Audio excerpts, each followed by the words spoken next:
Essa, evidentemente, não tem nenhuma afinidade com a INVEX. O belicista, o militar, por exemplo, né? Mesmo que seja numa área até assistencial, vamos dizer assim, mas qual é a relação que a pessoa está tendo com aquele meio e o trabalho que está sendo feito ali. Então, tudo isso tem que ser ponderado. O foco que a gente pode avaliar nisso que você está falando é qual é o limiar do fio da navalha cosmoético. Então, tem profissões que o fio da navalha ele é muito mais amplo. Então, se permite você ter uma tranquilidade maior, né, para você lidar com a cosmoética. Então, é uma profissão que você já está fazendo assistência. E tem outras que o fio da navalha é muito estreitinho. Quer dizer, você vira um pouco para o lado, você cai num mataburro. Você vira para o outro, você cai num outro mataburro. Que é o direito, até outras profissões que a gente colocou aqui, né? O fio da navalha é muito estreitinho ainda. Agora, uma coisa que vale a pena o jovem avaliar, aquele que está pensando qual profissão que eu vou seguir, é a pergunta de muitos, né? Seguinte, primeiro, qual o nível de amparo de função que está atrelado àquela profissão? Se a gente está querendo fazer assistência, é lógico eu tentar vamos dizer, agrupar a meios que têm um amparo de função mais predominante. Uma segunda questão, dentro desta profissão, outra questão que é interessante pensar, o jovem, por vezes, ele coloca assim, não, mas essa profissão, a área da saúde, eu não tenho muita relação, eu nunca olhei com isso com muitos bons olhos, tive experiências traumatizantes na minha infância e adolescência.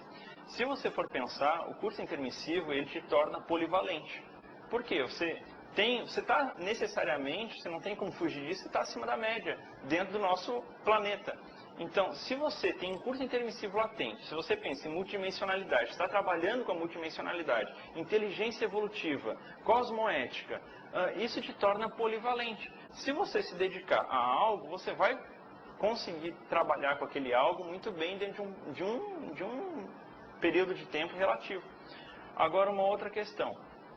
Se o jovem ele tem o fim de fazer assistência, ele tem essa ideia inata de fazer algo pelos outros, é óbvio que dentro, por exemplo, das áreas da saúde, ele vai sair muito bem, porque é algo que já está dentro dos valores dele. Então, nesse aspecto, profissão para o investidor é fim ou é meio? É meio. É meio. É meio. É meio, porque dentro da sua profissão você vai trabalhar com uma estratégia para fazer assistência. Por isso que quando a gente avalia o fio da navalha, não é como sendo, eu vou ter como finalidade ser psicólogo, por exemplo, que tem um fio da navalha um pouquinho maior dentro dos seus trabalhos, tendo também outras áreas dentro da psicologia que também não são tão assim com o fio da navalha tão grande. Mas se você coloca como finalidade ser psicólogo, isso não te... O que isso te dá? Um diploma. Nada mais que isso. Agora, se você pensa como sendo uma estratégia, um meio de fazer assistência, e aquilo se adapta dentro da convergência de todos os fatores da sua vida para aquele fim maior, para o seu mega foco, ele torna-se então mais lógico, ele torna-se mais racional, como sendo vamos dizer, um jogo de estratégias para você chegar a um objetivo. Mas tem uma questão também na profissão, Felipe, que eu acho que a pessoa ela tem que ser feliz no que ela faz, né? Então, nesse contexto, é uma decisão importantíssima. A pessoa tomar uma decisão daquilo que ela vai fazer pelos próximos 40 anos da vida dela é muito relevante para a Proesc, porque se a pessoa ficar frustrada, infeliz fazendo aquilo, na marra, na força, ela não cresce.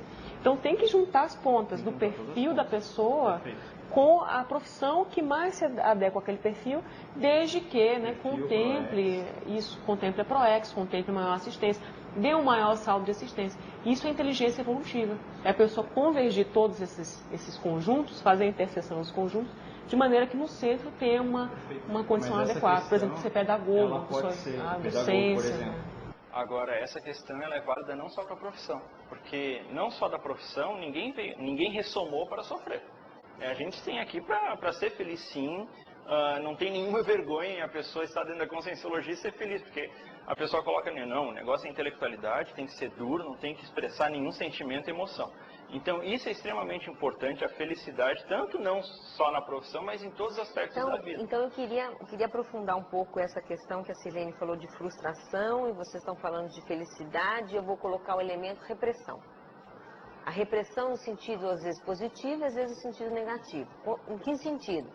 O jovem investidor, ele tem uma proposta de, vamos dizer assim, minimizar as interferências patológicas da vida humana e ele quer alcançar um nível de maturidade mais rápido dentro da condição dele. Por outro lado, então, nesse sentido, então, ele vai, de certa maneira, se privar, se é que a gente pode dizer assim, de certas tendências da massa maior. Como é que esse jovem pode lidar com essa autorrepressão positiva, vamos dizer assim, ou essa evitação positiva, para não cair do outro lado da frustração exagerada, às vezes até irracional, que possa desviá-lo das metas maiores que ele tem? Eu vejo que é só sabendo onde ele quer chegar. Porque se ele tem um mega foco, aquele mecanismo que ele criou, aquela estratégia que ele criou, torna-se coerente.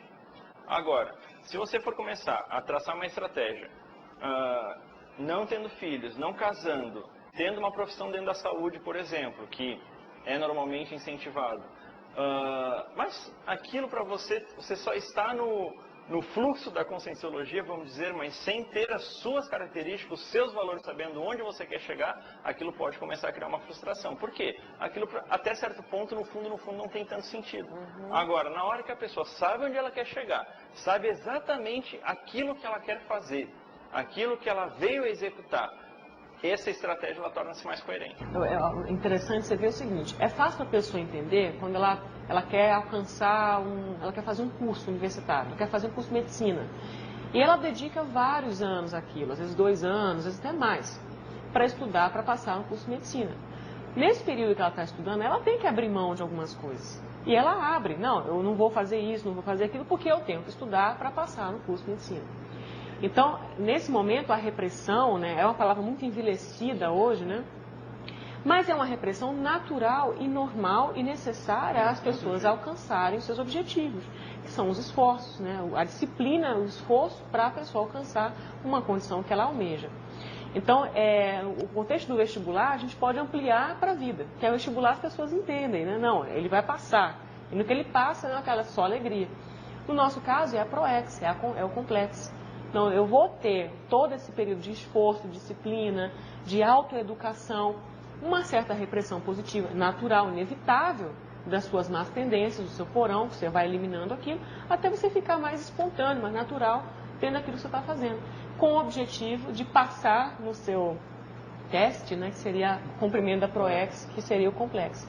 Então, a pessoa ela vai se disciplinando, eu acho que a palavra mais correta não é nem repressão, mas é disciplina. Ela vai se disciplinando ao longo da vida e aumentando essa disciplina progressivamente para alcançar no complexo, passar no vestibular dela da vida, né, que é o caso complexo. Então, dentro desse... Só um parênteses que eu queria falar com relação a essa questão de frustração e felicidade, que foi falado bastante, né? Acho muito importante a pessoa ponderar sempre na questão da escolha profissional o meio em que ela vai entrar. Né? Porque muitas vezes ela pode ter aparentemente até uma escolha profissional em que ela se sente bem, ela se sente usando seus potenciais, mas aquele meio vai aflorar uma série de aspectos nela e vai trazer à tona um passado em que muitas vezes vai trazer um desvio de programação existencial. E o contrário também acontece, quer dizer, ela entra num meio que aquilo vai favorecer tudo a ela.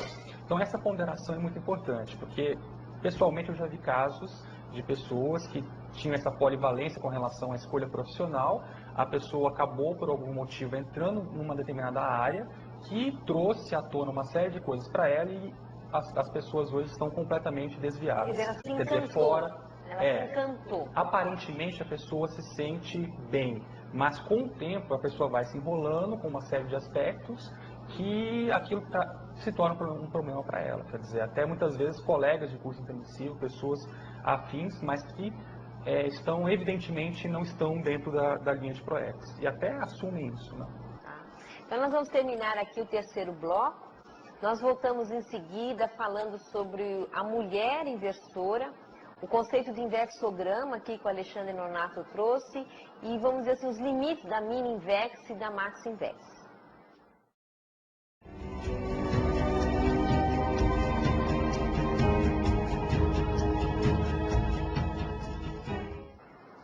Então nós vamos começar o nosso quarto bloco sobre a inversão existencial.